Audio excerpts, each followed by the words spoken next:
अस्सलाम वालेकुम। उम्मीद करती हूँ कि आप सब खैरियत से होंगे।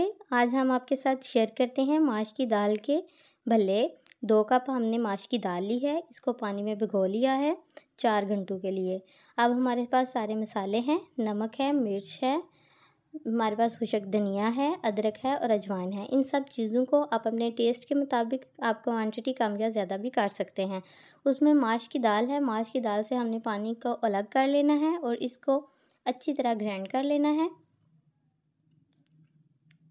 इसको ग्राइंड करते टाइम हमने सारे मसाले इसमें मिक्स कर लेने हैं। ये हम बारी बारी अब सारे मसाले इसमें ऐड करते हैं। मसाले जो हैं आप अपने टेस्ट के मुताबिक कम या ज़्यादा कर सकते हैं।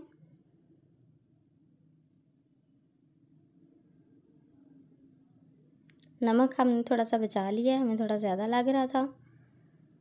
हमने 1 टेबलस्पून यूज़ किया है। अब हमने इसको अच्छी तरह ग्राइंड कर लेना है, बिल्कुल अच्छी तरह ग्राइंड करना है। इसमें पानी वगैरह यूज़ नहीं करना। पानी वगैरह यूज़ करने से हमारा बैटर बिल्कुल पतला हो जाएगा और जो भल्ले हैं वो अच्छे तरीके से नहीं फूल पाएंगे। इसको ग्राइंड अच्छे तरीके से करना है, कोई दाल साबुत ना रह जाए। ये देखिए हमारी दाल जो बैटर है वो बिल्कुल अच्छे तरीके से रेडी हो गया है। ये बैटर को हमने अच्छी तरह बीट करना है, चाहे आप वो बीटर के साथ बीट कर लें या चमचे की मदद से इसको अच्छी तरह बीट करना है। जितनी अच्छी तरह बीट करेंगे उतने ज़्यादा अच्छे तरीके से भल्ले बनेंगे। ये अब हमने ऑयल लेना है, कढ़ाई में ऑयल डालना है, इसको प्री हीट हमने कर लेना है। बहुत ज़्यादा गर्म ऑयल में भी हमने भल्ले नहीं बनाने, बिल्कुल नॉर्मल सा ऑयल हो गर्म। उसमें बारी बारी हमने हाथों की मदद से इसमें शामिल करने हैं ऑयल में। जो बैटर हमने तैयार किया था उसको आप चमचे की मदद से भी डाल सकते हैं ऑयल में और हाथों की मदद से भी। जब इसमें पानी नहीं होगा तो बड़े अच्छे तरीके से ये गोल गोल बनते जाएंगे। अगर इसमें पानी होगा और इसको हम अच्छे तरीके से बीट भी नहीं करेंगे तो ये अच्छे नहीं बनेंगे। ये देखें इनका कितना प्यारा सा कलर आ गया है। ये खाने में भी बहुत ज़्यादा यमी होती हैं। ये देखें हमारे जो भल्ले हैं वो तैयार हो गए हैं, कितने नरम और इनका स्पंज कितना ही अच्छा बना है। ज़बरदस्त तैयार हो गए हैं, इनकी लुक बड़ी ही प्यारी आई है।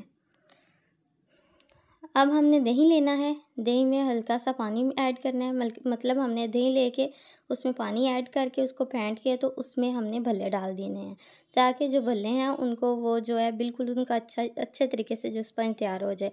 आपने चने और हमने आलू जो हैं पहले से बॉईल करके रखे हुए थे, इनको आप सिंपली वैसे भी यूज़ कर सकते हैं भल्लों को, और ये आलू और चने के साथ भी यूज़ कर सकते हैं।